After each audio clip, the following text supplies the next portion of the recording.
LBH Bapak tahu, selama orang tidak bisa jadi advokat, jangan habis pikiran dan akal budi kita apa jadi LBH. Apa LBH? Paralegal. Apa paralegal? Nanti dijelaskan. Kenapa paralegal? Supaya kita punya kemampuan lebih daripada orang lain. Keren nggak? Motivasinya apa paralegal? Motivasinya cuma satu, kemauan berbuat kebaikan. Bahasa Islamnya nih, niat ingsun berbuat kebajikan gitu loh. Kalau orang kampung saya gitu. Kalau kita menebar kebaikan dimanapun juga mesti akan tumbuh. Dan yang memetik siapa? Gak usah kita petik siapa yang memetik, gak apa-apa. Karena berkahnya ada di kita. Itu LBH. Jadi bapak-bapak nih, besok begitu selesai ikut pelajaran paralegal, pertama harus percaya diri. Saya punya kemampuan lebih daripada orang lain.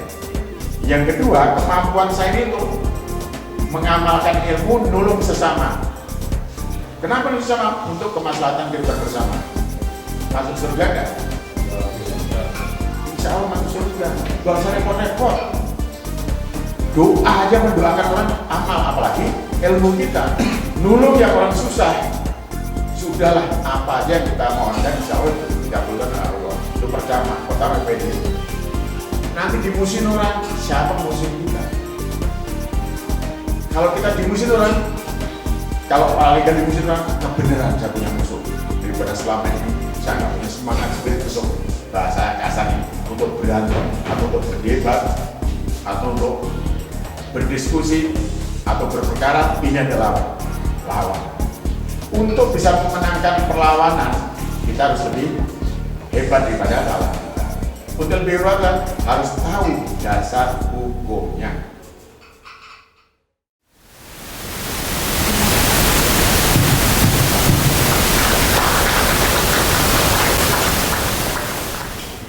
Terima kasih.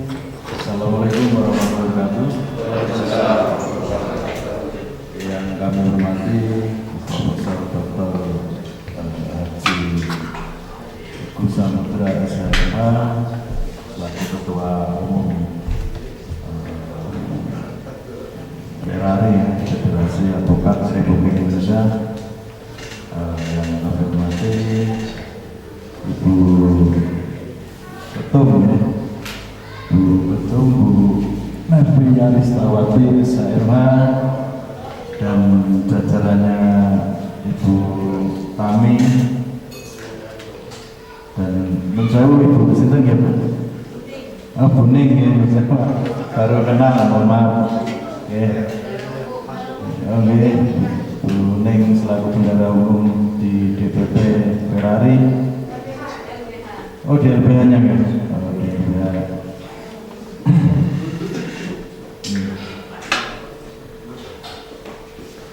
Garuda Kencana. Ini yang menghormati Bapak M. Rosidi SHMH selaku Ketua DPC Ferrari Kabupaten Brebes, yang notabene merupakan Ketua Panitia Penyelenggara Diklat Paralegal yang diselenggarakan di Kecil sore ini.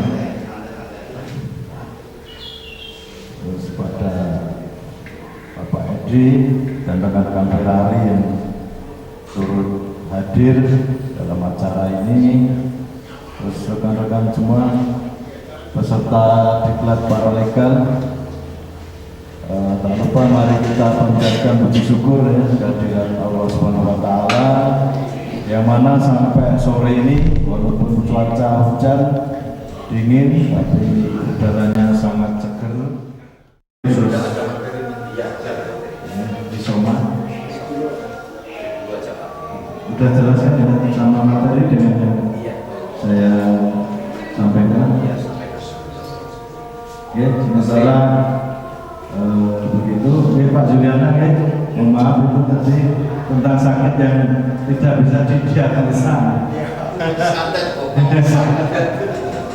Terima kasih ya rekan-rekan atas perhatiannya. Terima kasih banyak. Wabillahi taufiq wal hidayah. Wassalamualaikum warahmatullahi wabarakatuh. Kalau pidana juga dijelaskan menjelaskan tentang tugas dari polisi. Polisi itu adalah di pasal 1 angka 4 yang mengatakan seorang yang khusus dalam hal penyidikan. Jadi polisi itu adalah yang ditugaskan oleh negara untuk melakukan penyelidikan terhadap sebuah tindak pidana. Tahapan-tahapannya kan, oke, kita langsung ke tahapan aja ya, di dalam proses sampai ke polisi. Mungkin Bapak ada kasus. Oke, ini kita langsung sini aja ya. Kalau bicara hukum acaranya, saya pikir panjang lebar, tetapi kita akan lebih baik terkait teknisnya. Karena gini, hukum acara pidana itu nanti kita kan bukan advokat. Kita memposisikan diri kita sebagai paralegal. Kelihatan kan? Nah, kalau di polisi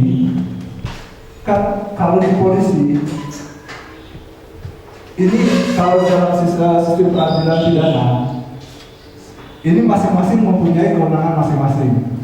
Polisi itu hanya di tingkat penyidikan sampai P21. Setelah P21 dianggap berkas sudah lengkap, unsur-unsur pidana sudah ditemukan, buktinya sudah ada, dilimpahkanlah kepada kejaksaan. Jadi ketika sudah dilimpahkan kejaksaan P21, ada namanya tahapan 1, pelimpahan berkas. Nanti ketika jaksa meneliti terhadap berita acara itu semuanya, berkas semua, ternyata ada kekurangan. Misalkan ini unsurnya belum masuk, ini buktinya belum lengkap, harus disiapkan lagi.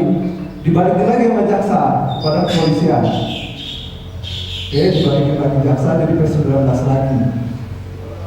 Polisi akhirnya kan akan menuruti semua perintah jaksa sampai nanti sesuai dengan temuan jaksa. Sudah lengkap belum? Kalau sudah lengkap sama jaksa apa? Kan nanti sama jaksa diperiksa loh. Nanti siapin ini belum lengkap, ini belum lengkap. Itu polisi harus melengkapi dulu semuanya. Ketika sudah lengkap P21 dilimpahkan berkas semuanya, baru ada namanya tahap 2. Tahap 2 itu dari polisi menyerahkan berkas bersama barang bukti dan tersangkanya. Kalau di polisi kan ada yang namanya kalau penyelidikan kita batasi dulu di polisi. Kita ambil contoh. Kira-kira ada kasus apa menurut Bapak? Pak, kira-kira Bapak pernah menemukan di masalah pidana terkait masalah apa? Pembunuhan, misalnya kriminal ya. Pembunuhan, oke, pembunuhan. Kalau pembunuhan ya, kalau pembunuhan sih sebenarnya tugas paralegalnya nggak terlalu ini ya. Kita yang cari yang lain. Pencurian gimana? Nah, oke, pencurian atau penipuan. Penipuan ya, karena penipuan. yang paling banyak nanti yang digunakan oleh paralegal itu ya kasus-kasus penipuan, pencurian, itu yang paling banyak. Ya. Kalau yang pembunuhan masalahnya sudah ditetapkan. Ya. Dia diambil ketika terjadi pembunuhan tanpa sama polisi karena ancaman hukumannya lebih dari 5 tahun, diwajibkan menggunakan didampingi oleh advokat. Advokatnya biasanya sudah disiapkan dari polisi, termasuk narkoba. Narkoba itu kan ancamannya banyak tinggi ya. Itu sudah disiapkan advokatnya dari polisi. Tapi bisa juga ketika dia tidak mau yang disiapkan sama polisi, si tersangka itu menunjuk langsung advokat yang dia mau. Jadi dia batalin dengan polisi, dia tidak mau, gantilah advokatnya dengan polisi misalkan. Oke, kita bicara sekarang ada penipuan. Misalkan saya membeli barang kepada Pak Rosidi sebuah handphone. Saya sudah transfer uangnya, tetapi handphonenya nggak ada terdata. Artinya kan saya ditipu. Nah, kalau semuanya itu terjadi, orang ini kan bingung, apa yang harus saya lakukan? Ini saya orang yang ditipu, korban. Aduh, saya harus gimana ya? Karena saya tidak tahu, saya lapor polisi pun takut. Kalau orang ngomong kan masih takut ya tentang polisi. Akhirnya tugas kita lah paralegal. Kita kan memposisikan di paralegal dulu ya, di paralegal dulu ya, bukan di advokat. Kalau advokat udahlah urusannya nanti advokat. Kecuali nanti Bapak setelah pelatihan ini ngambil S1 lagi, ikut PKPA, nah nanti lebih dalam lagi. Itulah nanti khusus tugas advokat. Tapi ketika kita jadi paralegal, saya datang ke Pak Saiku kayak penyanyi apa? Pak Saiku, saya kemarin beli handphone. Uangnya sudah saya transfer, tapi handphonenya nggak balik-balik. Setiap saya tanyakan, nanti Pak. Setiap tanyakan, nanti Pak. Orangnya ada. Belinya pakai apa? Saya transfer uangnya Pak. Ada bukti transfernya? Ada. Oke. Karena saya tidak berani untuk lapor polisi, saya datang ke Pak Saiku. Saya sudah beli handphone, saya lihat ternyata saya ditipu. Apa yang harus saya lakukan agar saya bisa balik? Kalau memang handphone itu nggak ada. Menurut Bapak, apa yang harus Bapak lakukan? Lapor transferan, ya, bukti transferan, terus si pelaku itu, nama pelaku.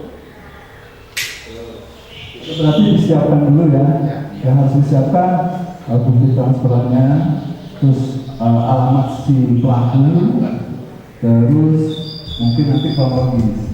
Tapi sebelum itu kan, oke, itu nanti saya akan sudah legal itu pengen ikut sidang pidana misalkan, ya silakan monggo saja kan gitu. Tapi di situ tadi seperti Pak Heri sampaikan, tidak boleh menyampaikan sesuatu apapun hal itu loh, kecuali diminta keterangan. Mungkin begitu. Terima kasih. baik. Nah, betul ya. Nanti ketika di pengadilan diperbolehkan kita nanti izin yang mulia. Ini ada paralegal yang ikut di sini. Mohon izinnya supaya bisa ikut hadir dalam persidangan ini. Pasti diperbolehkan.